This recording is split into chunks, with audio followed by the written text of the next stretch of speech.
Let's talk. Hello, Radioheads. This is Elle Man, and I'm here with Ray Felix, the creator of Punchline and Bronx Heroes, and he just told me a very interesting story about possibly Michael Keaton or Michael Keaton impersonator. So, would you mind retelling the whole thing again for the radio? All right. So it's pretty cool. I'll keep it short and sweet. I was on 181st Street in Washington Heights, and I get out, boom, boom, on the window. The guy's like, "Hey, man, can I get $2?" Was he chewing gum? And yes, no, but he had that. He wasn't, but he had that. He had the mannerisms. And I turn and look to the mirror, like the window, like it was ajar. I was like about to close, and I was like, "Michael Keaton, you need $2?" And he was like, totally gets shocked, like, oh shit, I've been busted. Like this guy knows me. Right. And I get out the car, and he's like, no, I'm not Michael Keaton. I just need $2. I lost my wallet, man. You know. And I was like, yeah, no problem, Michael. It's okay. Here's $2. I said, do you need to drive anywhere? You need me to drop you off somewhere? And he's like, no, I'm not Michael Keaton. He says, well, you know, no one's ever told me that before. I'm like, really? I said, right. You could do like you could be an impersonator. You could like make a ton of money and not be begging on the street here, pretending to be Michael Keaton. And he says, oh, all right, thanks for the $2. He's walking away. I turn around, walking away. Then he comes back and says, hey, man. I was like, he says, by the way, he says, you know, lots of people tell me I look like Michael Keaton. It's like, I was like, okay, Michael, it's okay. Don't worry about it. This is me pretending, trying to react like it's the first time I heard it, but it's not. So I have no reaction, like I'm a Stepford wife. Right. Because I just heard it. Right. I have my natural reactions. So do you think it was Michael Keaton you met or not? I think it was Michael Keaton doing, probably, you know, some actors like to go out and pretend that they're homeless, or they try to like, and you had that Dope Sick show came out like a few years later. So I think he was probably doing research for the role, quite possible. Either that or this guy looked just like Michael Keaton, moved like Michael Keaton, you know, everything was the same. I'm pretending to be a radio host that knows what they're doing right now. So now you have all of these comics, very interesting. Now, who would you want Michael Keaton to play? We're just going to keep this about Michael Keaton. Let's get this one. Red Rage. We go a little closer. Let's see for the non-radio people. There we go. That. Very talented artist right here. Oh, thank you. Now you do your own inking. You do your everything. Everything. Yeah. And the whole shebang, everything. Whole shebang. So how long does it take you? Let's say like one of these books.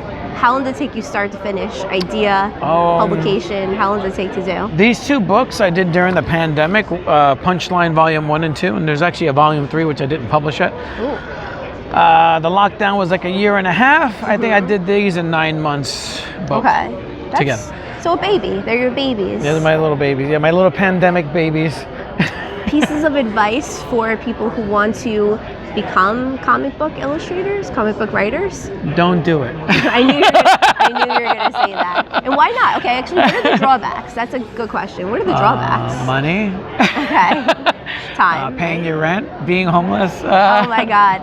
Like Michael Keaton? Like Michael Keaton. You end up like Michael Keaton begging for money. That's like, I think that comic books is, you can only make money if you're like in the corporation or if you're savvy enough, if you're a go-getter. If you just want to draw for someone or draw for a company, go ahead and do it. Yeah, I'm a go-getter. Yeah. But I'm not a common person, you know, like it's uncommon for a person to want to do sales and distribution and self-promotion and willing to do anything to get their dreams achieved. Most people here are dressing up like other people's characters, which is fine. Right.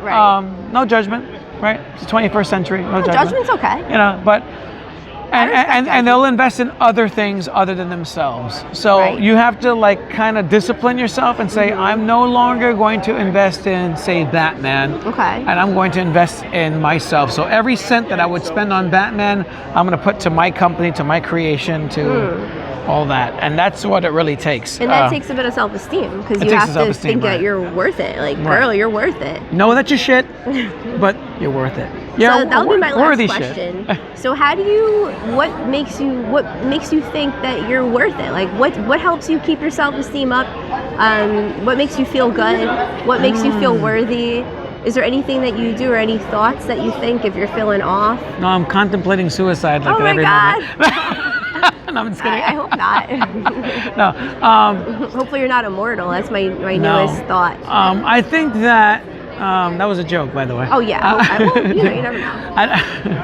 I'd be a Thanos before I'd be a sub. You know. I don't know. I guess I get tired of, when you watch television, you watch the rich and famous people, you watch their lives. Look at them, they're going on vacation. Look at them, they're doing this, they're doing that. Right. And my attitude is like, who cares? It's like, Yeah. let me just do for me. Let me invest in myself. You have to really invest yourself, love yourself, learn to overcome those, when nobody is perfect, even though we are perfect. It's like, it's one of those weird things, like, you cut yourself and you bleed, you can heal. Your body's perfect, but we're really kind of Right. So Right. Well, my final thought. That was going to be my final question, but I lie. I often lie on this show. I say, that's the last thing.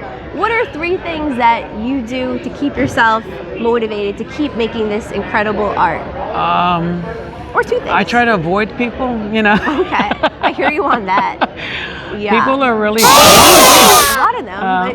But I love talking to them. I'm very social. I'm not antisocial. So it's weird. It's like I hate human beings, but they're so cute. It's like you want to pet them. That's the common thought, I think. I think most humans feel that way. They hate humans, but then they like humans. Right. It's like this love-hate relationship. Love-hate relationship. Yeah. I got to say is that, what keeps me going is the idea. I think of Kurt Cobain a lot. Like if Kurt 27. Cobain was still around, what would he be doing now?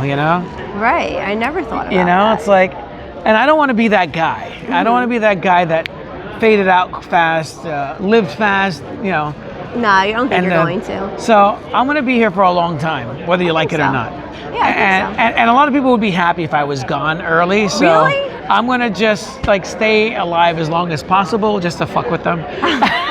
Oh shoot, we have to edit that for the real. Sorry, Mark. Oops, sorry. Oops, FCC, Oops, sorry. FCC. And he knows he's been against clean shop. Oops. But I think that, what was the third thing? That was like you know number what? 3? You cursed, so you know what? We're in 7 minutes. We're just going to end the interview. So you know No! what? Okay, fine. One more thing. Sorry. One more thing that keeps you Be going. a Koopa. One more thing. Make it good. Make it good. Make it good. One thing that keeps me going, man, I guess my son, Okay. He's at that age where he's like, I'm not Hispanic, I'm only Chinese, I don't identify with you, you're a weirdo, and I'm just like, that's me, I made a clone. That guy is, that little smart child is. Right. That's okay. It's okay. And it's fascinating that we could make someone that is all the worst and best parts of you. Right. And then it gets, thrown in your face when you become a parent. So, You got to deal with yourself, basically. You're dealing with yourself. Right. I got to deal with myself every day, but you got to Right. deal with 2 versions of yourself. 2 versions of myself, so it's like a And clone. On that note, you've been listening to It Came From the Radio. It's L Man, Ray Felix. Check Yeah. him out. And where can we find you? BXX. Okay. BXHCC.com, Facebook, Twitter, Instagram, YouTube, all Bronx Heroes. Okay. And Facebook. All right, guys, be a hero to yourself because no one's Love going to yourself. save you. No, Don't do it. someone Don't might do it. save you, but be your own hero. That's Don't my kill final yourself thought. unless you're and then you and then we don't mind. And now back to more. It Came From the Radio.